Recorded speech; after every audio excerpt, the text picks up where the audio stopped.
Just to keep a little heads up here, if you have been here before but you didn't subscribe yet because you forgot, that's totally fine. I forgive you. But let's just do that right now, while I shuffle those cards. Okay, my friends, so I am Hope. I am the intuitive mirror, and I was just hoping to hop on here and just do a little bit of a read. So here's what happened. As I was starting to do this read, I had about 5 or 6 different cards that were flipped up opposite. Now, some readers don't care what direction their cards are facing when they read, or when they put things back into the pile. That is just the way they roll. For me, I'm a little bit, retentive, type A personality, if you will. And it's not common for that to happen. And so I found it very insightful. First of all, if you saw my last video, the Hierophant, so that guy showed up again, as well as Page of Pentacles, and I think we had the Queen of Wands and a couple of other interesting little cards. But, and one just got bent, so I guess I'm officially breaking this in. So how do I interpret that? There was an element or a sense of rushing into something before the readiness is there. So this month's focus for me is going to be about love, and love of all kinds, love of all flavors. And that is the focus that I'll be doing this month. Last month was new beginnings and fresh starts. And so here we are. So is there an element that you're feeling rushed about in terms of love and in terms of relationship? What happened is, as I was shuffling this, my very special little guide, that is a card in here, popped out that for me represents my guide, who I love. And I'm going to tell you, the relationship that I've been really nurturing in the last little while has been my relationship with spirit and my relationship with my divine spirit team, and specifically with my angels, archangels, and my guides. So my dog's barking. I apologize if you hear him. He's just doing the God's good work, But anyways, really cultivating that element of spirit. And, it's like, oh no, it's great, Hope, sure, but maybe the spirit guide doesn't warm my bed at night, and I totally hear you on that. And it can, create sometimes loneliness, distance, things like that. But I'm being compelled to tell you that is the first place to be starting if you are looking to cultivate relationship. Holy jumping, that's big. If you're in a situation right now or a situationship for that matter, but if you're in a situation right now where you're not seeing the results or the manifestations of that which you want, and you're kind of curious about what it is, you're being asked to kind of turn towards God and spirit team and the divine, and just to see what happens. So something happened to me this morning, which I wanted to share before I get into the cards, but I hope that this is received with the intention that I mean.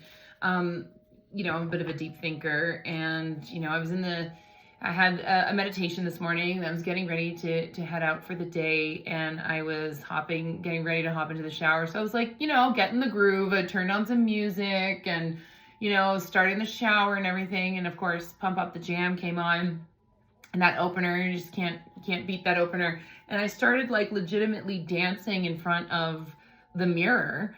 I was still clothed, so that was, probably a good idea. But, it's morning, and I was playing with being very serious, taking myself very seriously as I was dancing.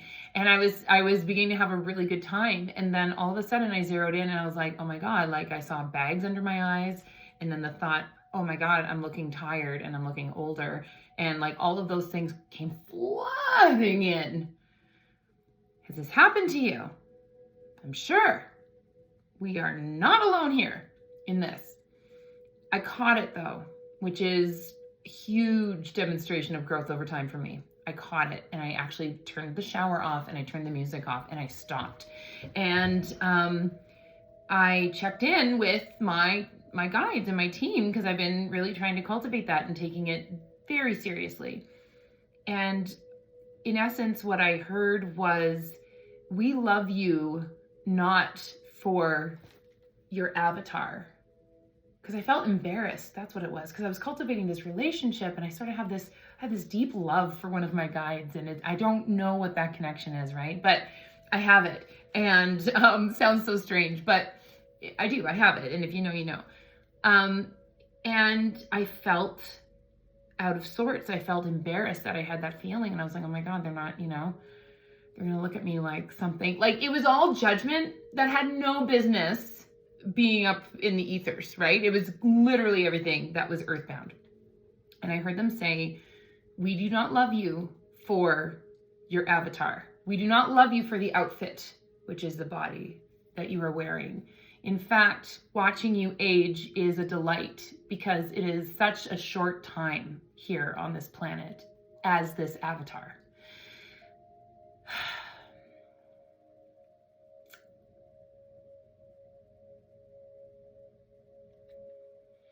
The effects of that impacted me deeply, as you can see. I'm sharing this because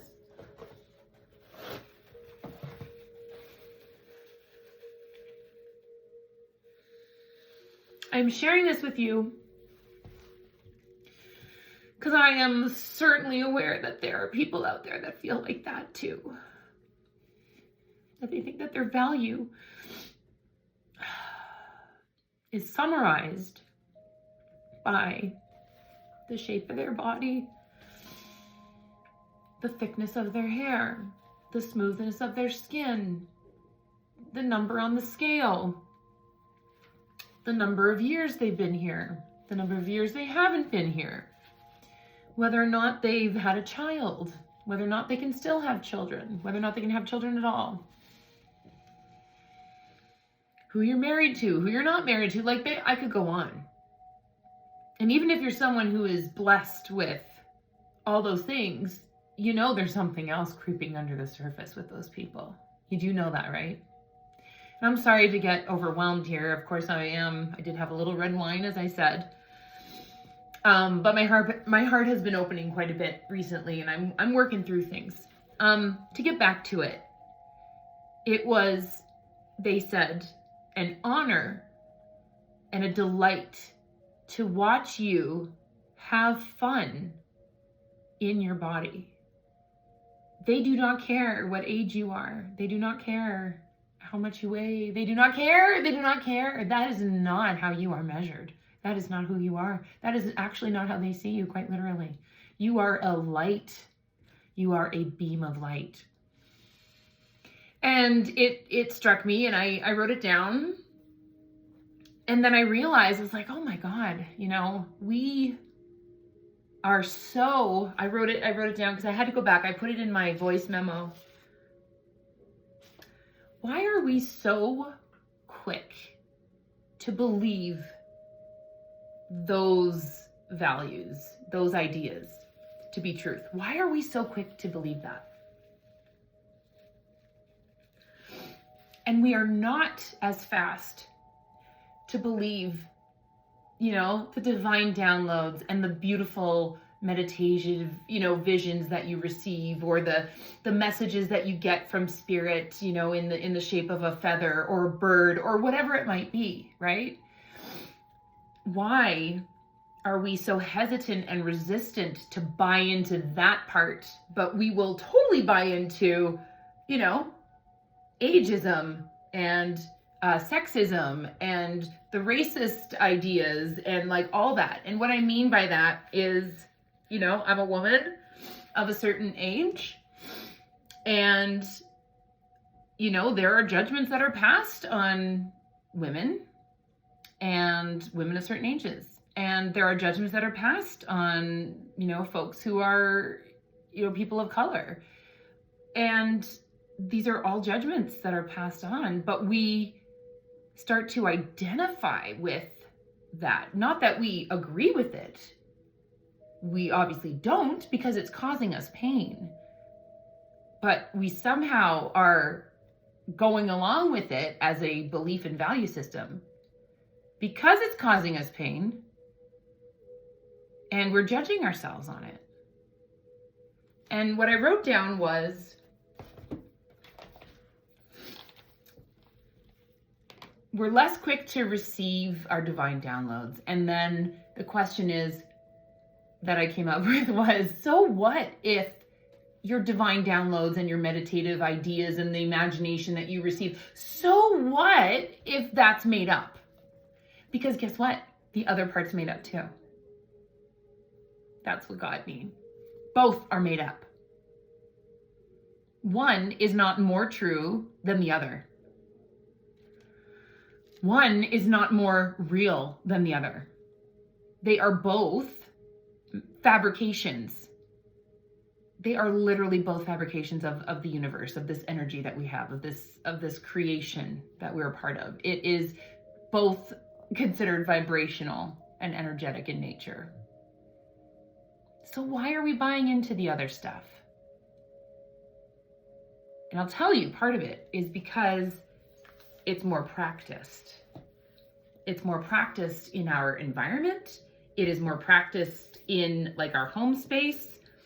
We are receiving messaging from institutions and other people in large ways that honestly,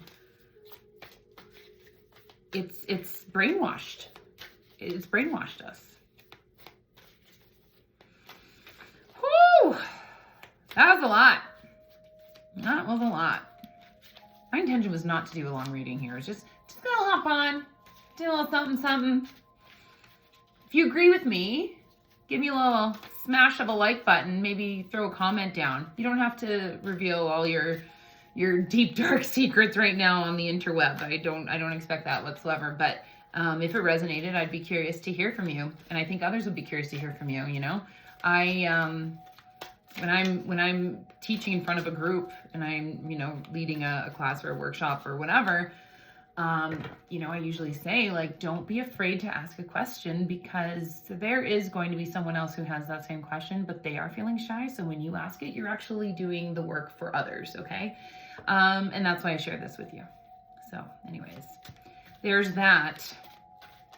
But now we're going to shift a little bit. I just want you to think. So part of it was I asked my guides, what am I going to talk about today? Because I have a couple of fun little things I want to do this month, but today doesn't feel like the right day for it, just given my own, time and commitment.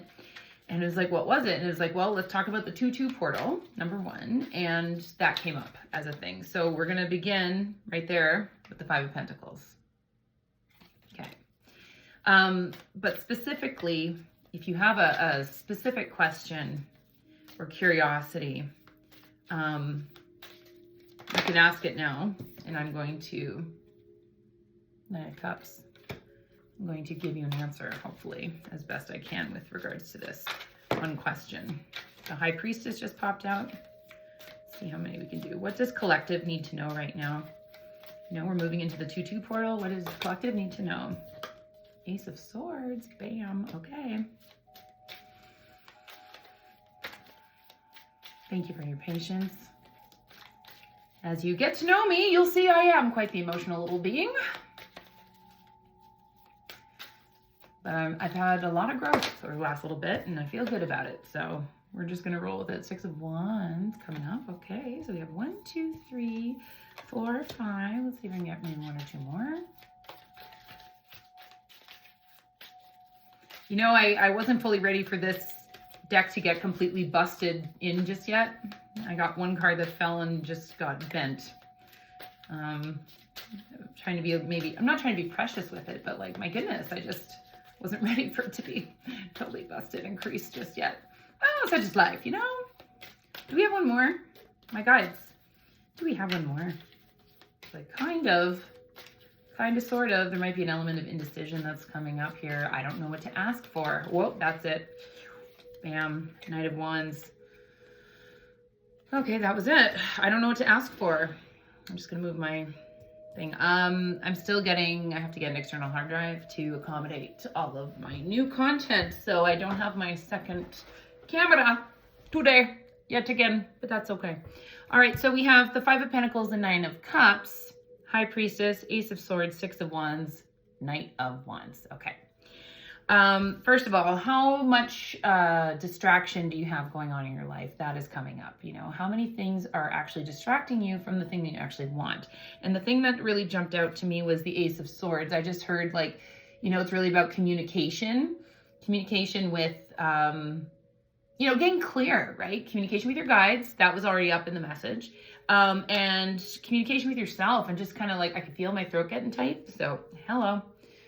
Speaking your truth, getting to know what your truth actually is, things along that line. So, Five of Pentacles. Okay. You know, I saw this card, one of my first reads that I did for this channel, and I was getting Wicked vibes, and I'm still getting it. It's coming back up again.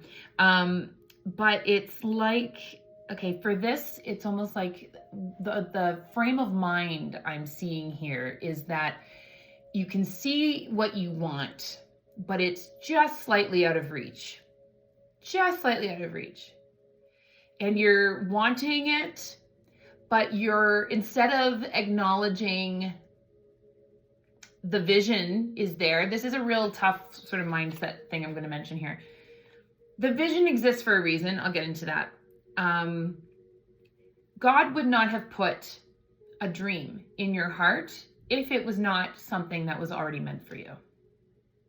So the thing that it is that you want, that you like to desire, that is already something for you to get aligned with, but you need to get aligned with it.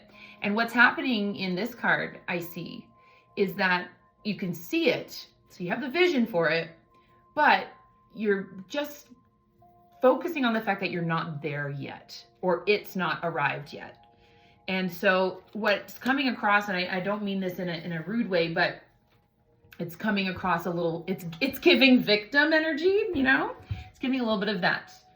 A little like, poor me, you know, why haven't my things come yet? Why hasn't my time arrived yet, you know? And we all go through that. Like, I struggle myself with it. So, but that's what you're kind of being reminded of. So I'm going to shift over here. So then we have the Nine of Cups. Okay, so the Nine of Cups here is sort of interesting because, you know, he has actually a cup in his hand currently. He's holding a cup in his hand. But it's like he's not satisfied with the cup that is currently in his hand, and he's seeing a bunch of other options. So if we're looking at that through the veil of relationships and love and things like that, there is a possibility that you actually do have a current relationship on the go, or there's a situationship. I think that already came up, that word, where it is kind of reflective of some aspects of the things that you want and desire and enjoy, but it's not all the things that you're hoping for. But you're just like there was the vibe I'm getting, which isn't great because there's a few things that are happening here. Is what I'm getting is like, you know, you are actually taking that individual away from someone else who they are meant to be with, if that makes sense. I don't mean that in terms of a tangible, there's another third party there, is not. That's not what I'm getting at. What I'm getting at is if you or someone you know, you guys are kind of in this relationship, but you're only half-hearted into it. You're not doing yourself any favors because you're not with the person you're supposed to be with, and you're not doing them any favors, right? Because there's another person that's, you know, waiting for them to arrive as much as you're waiting for your perfect person to arrive. Now, there is no such thing as a perfect person because we're all persons, and by nature, we are not perfect. However, some are better suited than others, right? So that's what's coming up here.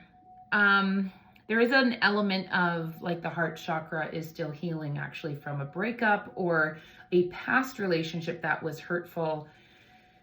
And because of that, the decision-making has been skewed. That's kind of what I'm getting.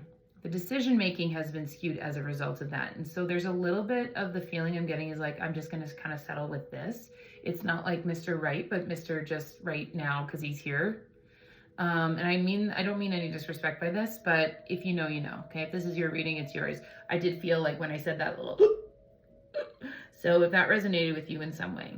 I'm getting with the High Priestess here, a really interesting, almost like a sense of, like a lost former love that was in the picture, and for whatever reasons, I'm kind of getting the sense of like, it was too early in your respective lives to actually have almost like the feelings that you had for each other. And, you know, I hate to say that, you know, I'm a sucker for romance and all that, but there was something about like, I'm getting like university vibes. It's like you met in university and you were definitely like head over heels for each other, but you you both had things that you needed to do. And I just heard advancements. There were advancements that needed to happen, and either through people in your life, like your respective parents, or, you knew you had goals and skills that you wanted to still acquire. Now, whether those are tangible, actual skills, like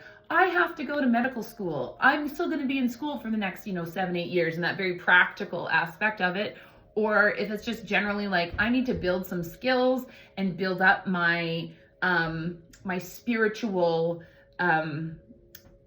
fullness, I guess, for lack of a better description, my spiritual awareness, learning a little bit more about myself. What are my triggers? What are my like toxic traits that I might go to because I have a natural program that's running that has very little to do with me at all at the end of the day. It's just what's happening under the surface there.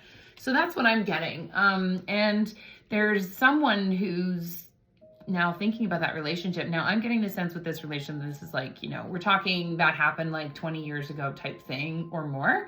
And there's almost like a circle back around in terms of that. So 2424 on my timer at the moment. Yeah, I'm hearing I'm blue. What else am I seeing with this? Something about someone's hearing. So, either like a hearing aid, or you're receiving information and it's coming in. Now, sometimes I get like that really high pitched, like, like a tinnitus sound that comes into the ear. And it's usually like, giving me a cue that there's an incoming message on its way. And, I have friends who get that too. And I'll sort of let them know, oh, okay, well, there's an incoming from your angels and your spirit team. So there might be something like that that's on its way. It could be involving also something with a trip. But yeah, this is somehow connected to this vibe of thinking about what could have been. I'm also hearing forget-me-nots, also, when you used to pluck the petals off of a daisy, he loves me not, she loves me not.